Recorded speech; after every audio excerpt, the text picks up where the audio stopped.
Le gouvernement togolais veut faire des entreprises publiques un véritable levier de développement socio-économique. L'exécutif s'est penché en Conseil des ministres mercredi 2 novembre 2022 sur un avant-projet de loi portant régime juridique applicable aux entreprises publiques en République togolaise.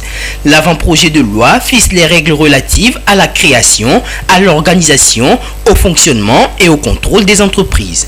Il détermine également les principes relatifs à la surveillance économique et financière, à la transformation, aux cessions d'actifs, à la dissolution, ainsi qu'à la liquidation des dites entreprises. Tout ceci dans la dynamique de moderniser le pays et renforcer ses structures tout en tenant compte du contexte actuel. L'étude de cet avant-projet de loi sera poursuivie lors d'une prochaine séance du Conseil des ministres. Le Conseil a également examiné en première lecture un projet de décret relatif au registre social des personnes et des ménages. S'inscrivant dans la dynamique de poursuite des actions du gouvernement pour le renforcement de l'inclusion de toutes les couches de la population, ce décret crée une base de données nationale dénommée Registre social des personnes et des ménages RSPM et fixe les conditions d'inscription au dit registre ainsi que l'utilisation qui peut être faite de ces données. En effet, ce registre est un projet prioritaire de la feuille de route gouvernementale 2020-2025, notamment pour réaliser les ambitions d'une plus grande inclusion économique et sociale. Le RSPM permettra de mieux cibler les personnes et les ménages concernés par les programmes sociaux du gouvernement, de faciliter et de coordonner la conception et la mise en œuvre de ces programmes par les administrations concernées conformément à leurs attributions. Les échanges se poursuivent lors d'une prochaine séance du Conseil des ministres. Au titre des communications, le Conseil a écouté une communication relative à la fusion des conseils des sous-secteurs de l'éducation présentée par le ministre des Enseignements primaires, secondaires, techniques et de l'artisanat.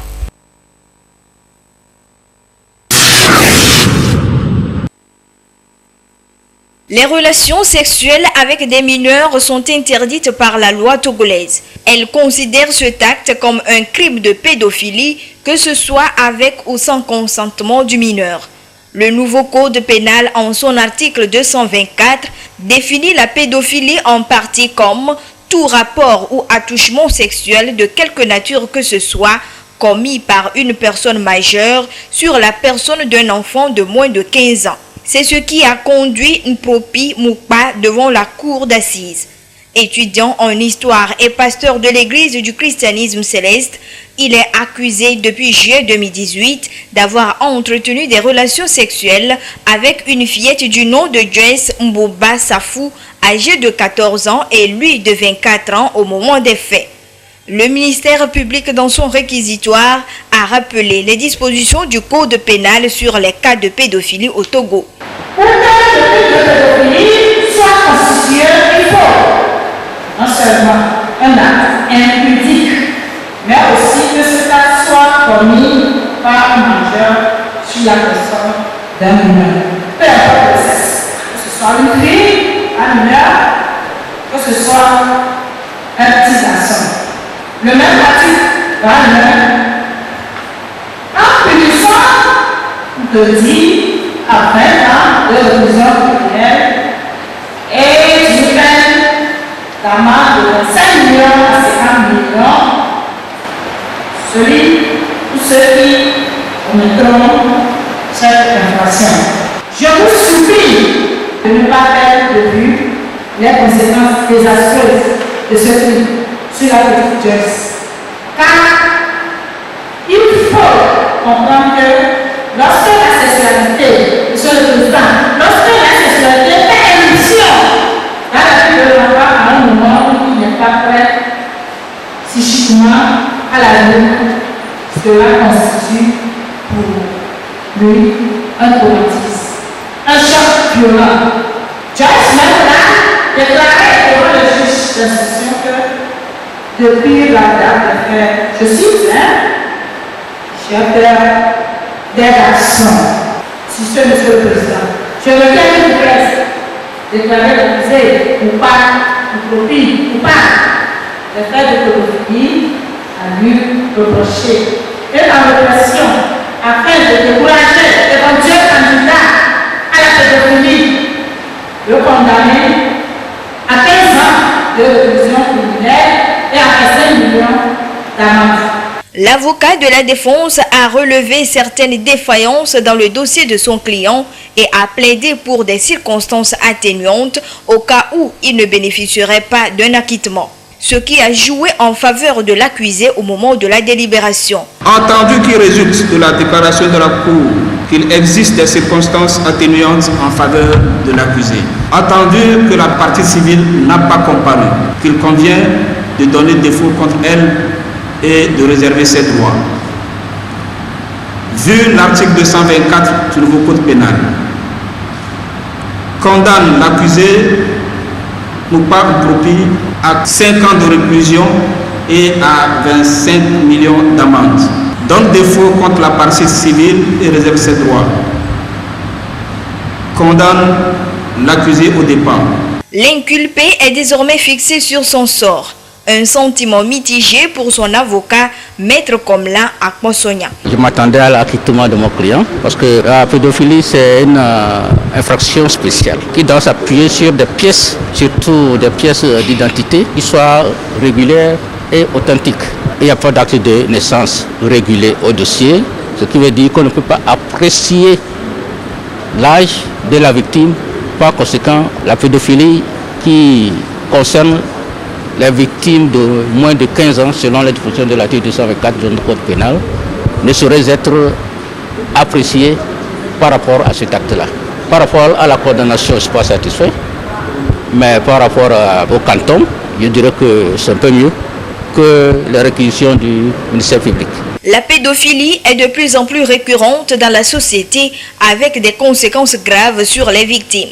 Selon les défenseurs des droits de l'enfant, les relations sexuelles sur mineurs nuisent à leur développement et à leur épanouissement. Les parents sont donc appelés à plus de vigilance et de responsabilité dans la protection de leurs enfants.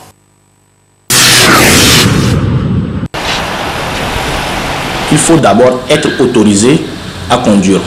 Et celui qui donne cette autorisation de conduire, c'est l'État. Après avoir suivi une formation adéquate dans un centre d'éducation routière, l'État organise généralement tous les mois un examen de permis de conduire afin de permettre aux apprenants de se faire tester.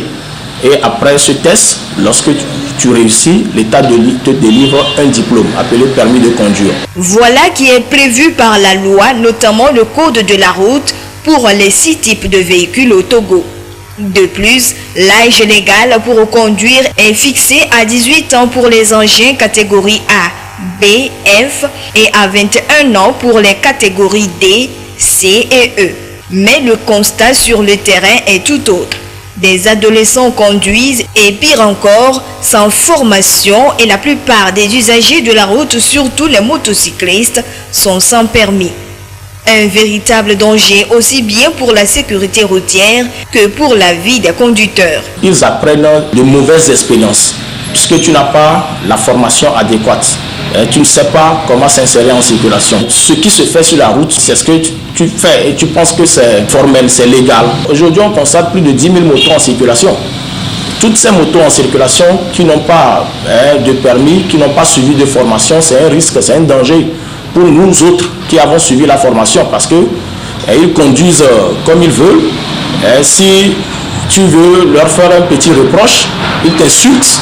Tout ça là, c'est inquiétant. D'où la nécessité de se faire former en code de la route et d'obtenir le permis de conduire. Lorsque tu t'inscris dans un centre, on te donne toute la formation en ce qui concerne le code de la route, le secourisme, comment secourir un blessé en circulation. On te donne également les notions de mécanique. Je conseille beaucoup les parents avant d'acheter une moto à leur enfant.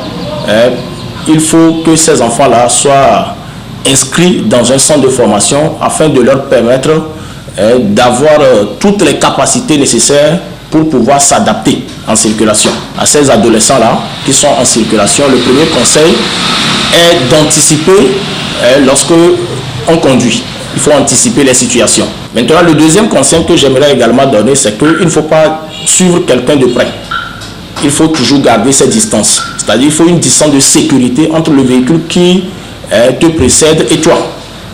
Pour que lors d'un freinage brusque, que tu ne puisses pas cogner la personne par derrière. Le troisième conseil que j'aimerais également leur donner, c'est d'être concentré, de ne pas être distrait. Généralement, ces personnes-là, ou bien ces adolescents, ils sont au guidon, mais ils ont un téléphone à main.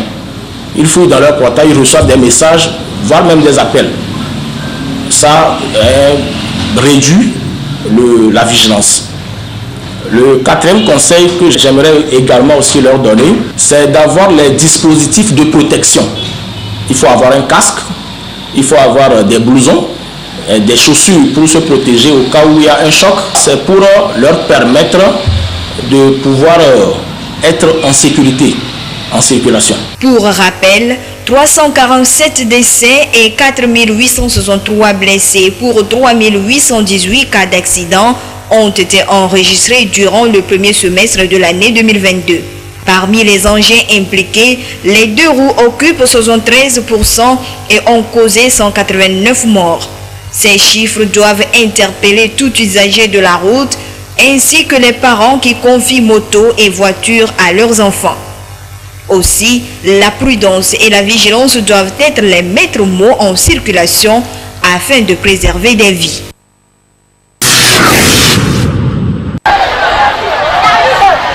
Il est 9h45 et c'est l'heure de la récréation dans cet établissement d'Agoué. Les élèves se dirigent vers les revendeuses de nourriture pour chercher de quoi manger. Ils sont servis selon leurs désirs. À la question de savoir si cette nourriture respecte les règles d'hygiène et de la propreté, nous avons poussé notre curiosité et la réponse la voici. J'avais la signe pour au mot.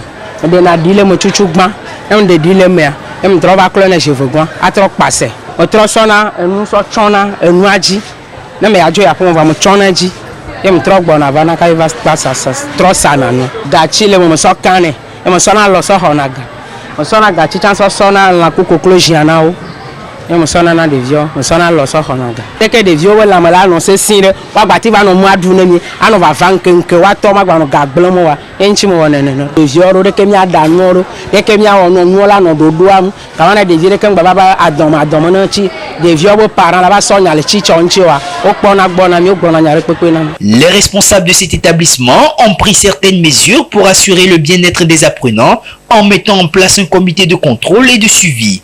Il est chargé de sensibiliser les revendeuses sur l'importance de la propreté des aliments. Et en cas du non-respect de l'hygiène et de la propreté, des sanctions sont prévues pour les contrevenants. Lorsque votre repas n'est pas bien protégé, vous ne vendez pas votre repas le jour-là. Lorsque vous continuez, vous récidivez, on vous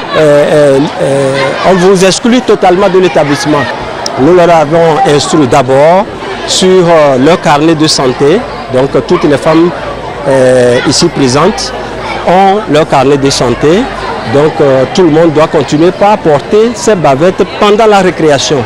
Parce qu'il y a toujours une communication qui continue. Donc elles doivent porter leur bavette tout en vendant. Troisième élément, elles ne doivent pas servir à la main directe parce qu'elles prennent l'argent à la main. Donc elles ne doivent pas servir à la main. On doit avoir des cuillères qui permettent de puiser et tout ça là pour éviter un peu des contaminations parallèles. Il y a une équipe dirigeante, à chaque fois nous vérifions et tout passe. Elles ont un accoutrement spécifique pour les revendeuses. Nos élèves ne sortent pas parce que nous voudrions savoir si par malheur il y a un malaise, d'où vient ce malaise. Donc il faut qu'on essaie de répertorier rapidement ce dont on mange. Quand ça vient de dehors, là ce n'est pas sérieux, donc tout doit être à l'intérieur et en cas de problème pour qu'on puisse circonscrire rapidement d'où vient le problème. Respecter l'hygiène et la propreté des aliments dans les cantines scolaires, c'est assurer le bien-être sanitaire des élèves et enseignants et éviter surtout certaines maladies diarrhéiques telles que le choléra, la dysenterie. Chaque établissement scolaire est invité à veiller au respect de toutes ces mesures.